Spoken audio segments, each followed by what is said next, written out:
১৪০০ কোটি টাকা পাচার করেছেন এই হিট জুটি। চিনতে পারছেন নিশ্চয়ই কি জোশ আন্ডারস্ট্যান্ডিং জামাই বউয়ের, তাই না? এই বিশেষ কৃতি মানবের আমলনামা দেখে আমার বন্ধু ভণ্ড মাহির তো জ্ঞান হারাবার দশা হয়েছিল। হবে নাই বা কেন বলুন তো? আমাদের অতি পরিচিত ষাঁড়, যিনি ঢাকা বিশ্ববিদ্যালয়ের শিক্ষক হিসেবে নীতি নৈতিকতার খই ফোটাতেন, তিনি যে এভাবে খাড়ার ওপর ১৮০ ডিগ্রি ডিগবাজি দেবেন সেটা কে জানত? ক্রিকেটারদের ভারতে খেলতে যাওয়া আটকে ২২ জানুয়ারি বুক ফুলিয়ে বললেন সরকারের সিদ্ধান্তে ক্রিকেটাররা বাইরে যেতে পারবে না, কিন্তু সুযোগ বুঝে স্মৃতিশক্তি হারানোর ভান ধরে নিজেকে নির্দোষ সাজানোর ফন্দিটা ভালোই আটলেন। শিক্ষক হয়েও এত নিখুঁতভাবে খাড়ার উপরে মিথ্যা বলাটা বোধহয় ষাঁড়ের স্পেশাল কারিকুলামেরই অংশ। কথায় আছে না, ওপরে ফিটফাট ভেতরে সদরঘাট। শুনেছিলাম আমাদের প্রিয় ষাঁড় আল্লাহর কাছে খালি দোয়া করতেন যদি ক্ষমতা পাইতেন তবে মানুষের সেবা করতেন। এখন তো ওনার সেবার বহর দেখে দেশের মানুষ বাকরুদ্ধ। ২০২৪ সালের ৫ আগস্টের পর যিনি ন্যায় বিচার আর ইনসাফ প্রতিষ্ঠার বলি আউড়ে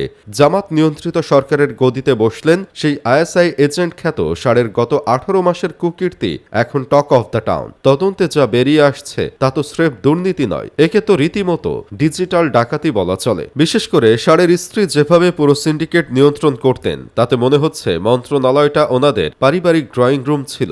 ম্যাডামের ছাড়পত্র ছাড়া নাকি ষাঁড় কোনো ফাইল স্পর্শ করতেন না। কি চমৎকার পারিবারিক একতা! শুনে তো চোখ কপালে ওঠার দশা চেয়ে এই দম্পতি নাকি গত ১.৫ বছরে প্রায় ১৪,০০০ কোটি টাকা বিদেশে পাচার করেছেন। দুবাই আর সুইজারল্যান্ডের গোপন অ্যাকাউন্টে যখন ফান্ডের জোয়ার বয়ে যাচ্ছিল তখন ষাঁড় টিভিতে এসে ইনসাফের লম্বা লম্বা লেকচার দিচ্ছিলেন। ডায়মন্ড ওয়ার্ল্ডের মালিক দিলীপ কুমার আগারওয়ালকে ৭০০ কোটি টাকার বিনিময়ে যে ক্লিন চিট দেয়া হলো সেটা কি আইনের শাসন নাকি ওপেন অ্যাকশন? বড় মাছেদের আগে গ্রেপ্তারের ভয় দেখিয়ে চাপ দেওয়া হতো, তারপর স্ত্রীর মাধ্যমে দরদাম মিটিয়ে বিপুল অঙ্কের বিনিময়ে খালাস। পুরো প্রক্রিয়াটা কোনো মাফিয়া মুভির স্ক্রিপ্টকেও হার মানাবে। আমার বন্ধু ভণ্ডমাহি বলছিল ষাঁড় তার শিক্ষাটা ভালোই কাজে লাগিয়েছেন। এমন শিক্ষার ব্যবহার কয়জন করতে পারে? শিক্ষকতার পাশাপাশি ডাকাতি, দুই পেশাতেই মাস্টার। অবশ্য মহান ষাঁড়ের বিশ্বাসঘাতকতা অবশ্য নতুন কিছু নয়। ৯০-এর দশকে শহীদ জননী জাহানারা ইমামের আন্দোলনের গুরুত্বপূর্ণ সব নথি বগল দাবা করে ইউরোপে পালানোর পুরনো অভ্যাস আছে যার, তার কাছে ২৪-এর বিপ্লবের রক্তের সাথে বেইমানি করা তো নস্যি।